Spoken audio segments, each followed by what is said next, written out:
है, सैकड़ों लोग जेल के अंदर बंद है। बहुत सारे ऐसे लोग हैं जिनका कोई पुराने हाल नहीं है, कोई आवाज उठाने वाला भी नहीं, उनकी लड़ाई कौन लड़ेगा? और ये कोई जुर्म है क्या कि आप एक कानून बनाते हैं, हमारा ख्याल है कि कानून डिस्क्रिमिनेटरी है, गलत है, इसको खत्म होना चाहिए, इसके खिलाफ प्रोटेस्ट करते हैं, तो सरकार ये सोचती अच्छा आप हमें चैलेंज करें, चलो जाओ जेल के अंदर, देखते तुम्हारी अंदर कितनी हिम्मत। तो मैं सरकार को साफ बताना चाहता हूं कि ये जो हमारे बच्चे जेल के अंदर बंद है, उनमें से किसी की हिम्मत नहीं टूटी है।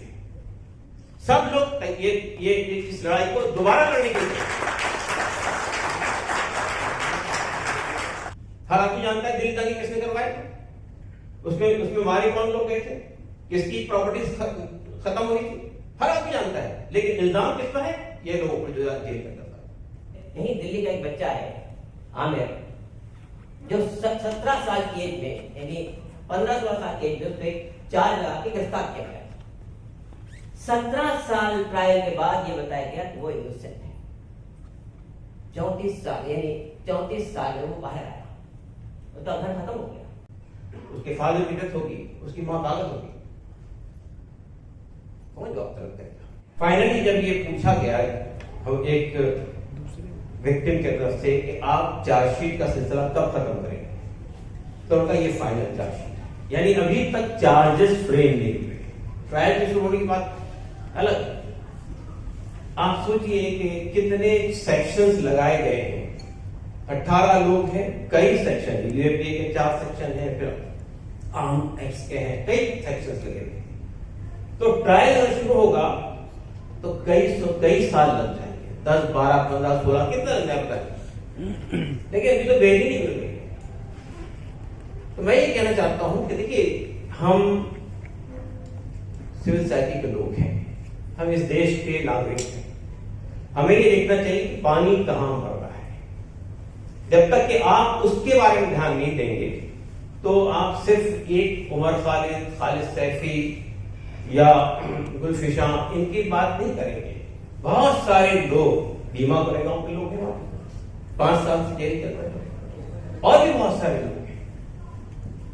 दिग्विजय सिंह जहां बैठे हैं और लोग बैठे हैं, इसलिए मैं बहुत साफ बात करना चाहता हूं। बात यह है कि जो ड्रैकोनियन लॉज फ्रेम किए गए हैं पार्लियामेंट के, इन ड्रैकोनियन लॉज में आप टेररिज्म को कर्व करने के लिए लॉ बनाते हैं, लेकिन आम आदमी के खिलाफ उसका इस्तेमाल होता है। ये जो ड्रैकोनियन लॉज है, यूएपीए, एफ्का, मकोका, गजकोका और उससे पहले टाडा, पोटा, ये इन्होंने किस तरह से ह्यूमन राइट्स को वायलेट किया है, फंडामेंटल राइट को खत्म किया है, इसका अंदाजा आप नहीं लगा सकते। जब टाडा आया था नरसिम्हा के जमाने में, तो उसमें 67,000 लोग गिरफ्तार हुए थे, 1% कन्विक्शन हुआ, 99% लोग इनोसेंट थे। फिर पोटा आया, पार्लियामेंट पे अटैक हुआ। पार्लियामेंट अटैक की कहानी भी आपको मालूम है। इस तरह के जितने मामला होते हैं, 26/11 की बात हो, पार्लियामेंट अटैक की बात हो, कोई इन्वेस्टिगेशन नहीं होता है, कोई पता ही नहीं चलता है कि क्या चीज है। जैसा 9/11 है वैसे पार्लियामेंट अटैक है, वैसे 26/11 है। लेकिन आपको एक मौका मिल जाता है लॉ को और स्ट्रेंथन करने का और ड्रैकोनियन बनाने का। फिर हम देखते हैं कि जब पोटा के खिलाफ आवाज उठी, बीजेपी ने पोटा लगाया था, पोटा के खिलाफ आवाज उठाई तो कांग्रेस ने, मनमोहन सिंह की सरकार थी, चिदम्बरम साहब होम मिनिस्टर थे, तो उसको वापस लिया गया। लेकिन ये मजाक है, वापस लिया गया एक रास्ते से, और उसके जितने ड्रैकोनियन प्रोविजन थे सब यूएपी में डाल दिए। तो पोडा को आपने रिप्लेस कर दिया यूएपी से। और ये जो आप बताइए कितने लोग हैं। मेरे यही दिल्ली का एक बच्चा है आमिर, जो 17 साल की एज में, यानी 15-16 साल की एज में उसको 4 लगा के गिरफ्तार किया गया। 17 साल ट्रायल के बाद ये बताया गया कि वो इनोसेंट है। 34 साल, यानी 34 साल में वो बाहर आया, तो घर खत्म हो गया। मैं पूछना चाहता हूं आज जस्टिस लोकर होते, मैं उनसे पूछता है सवाल कि ये जो लोगों को 10 साल, 15 साल, 17 साल के बाद आप इनोसेंट डिक्लेयर करते हैं, तो जिन लोगों ने चार्जेस, फैब्रिकेटेड चार्जेस लगाए थे, उनके खिलाफ कोई कार्रवाई नहीं होती।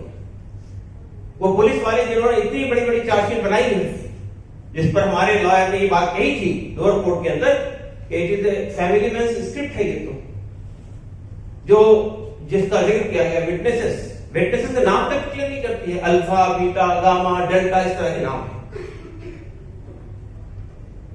तो ये किस बात की सजा दी जा रही है?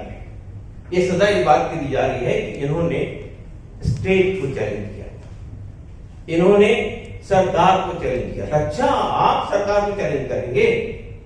सीए के खिलाफ जो लड़ाई लड़ी गई थी उसी के वजह से तो रोगंदा है, और क्या विचार थे? दिल्ली दंगों का इल्जाम लगाया गया।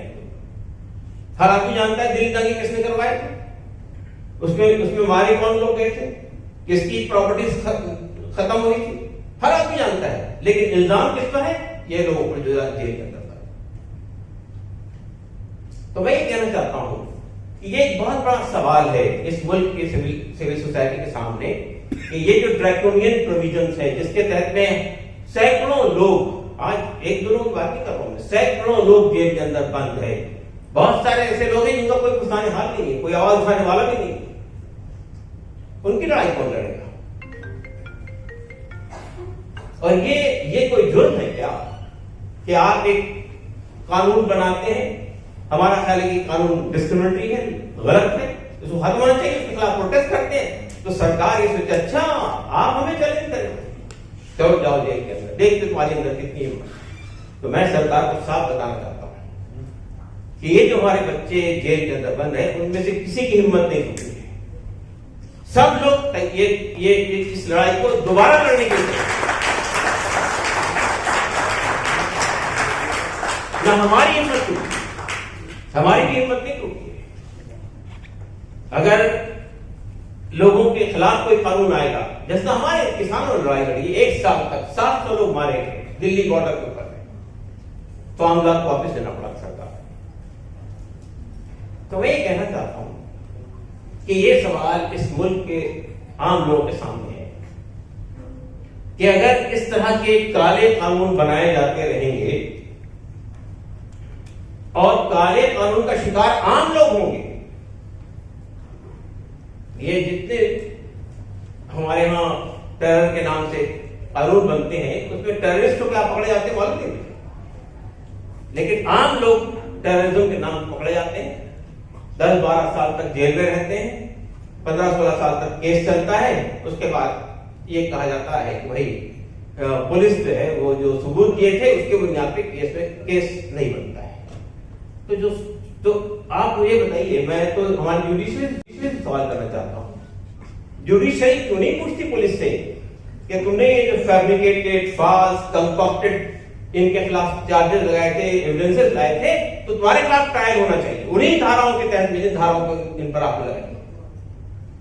जब तक कि आप ये सिस्टम नहीं चालू करेंगे इस देश में, उस वक्त तक ये सिलसिला चलता रहेगा, उस वक्त तक इसी तरह इंसानों के हुकूक के साथ खिलवाड़ होता रहेगा, उसी तरह हमारे पॉलिटिशियन पार्लियामेंट में बैठ के काले कानून बनाते रहेंगे और लोगों की जिंदगी के साथ खिलवाड़ करते रहेंगे। आप ये बताइए, ये जो हमारे टैलेंटेड लड़के 4 साल से जेल में बंद है, किसका लॉस हो रहा है? देश का लॉस हो रहा है, हमारा लॉस नहीं हो रहा है, देश का नुकसान हो रहा है। पढ़े लिखे लोग जो आज सरकार की जो आम इंसानों की लड़ाई लड़ रहे थे, आदिवासियों की लड़ाई लड़ रहे थे, दलितों की लड़ाई लड़ रहे थे, कमजोर तबकात के लोग की लड़ाई लड़ रहे थे, अंडर प्रिविलेज्ड क्लास की लड़ाई लड़ रहे थे, वो आज जेल बंद कर दी। कौन हिम्मत करेगा आएंगे? आपको मालूम है पिछले 7-8 साल से जंतर मंतर में प्रोटेस्ट नहीं कर सकते आप, या तो पुलिस डिनाई कर देती है या गिरफ्तार कर लेती है, या जहां से आप जा रहे हैं वहीं से उठा लेती है।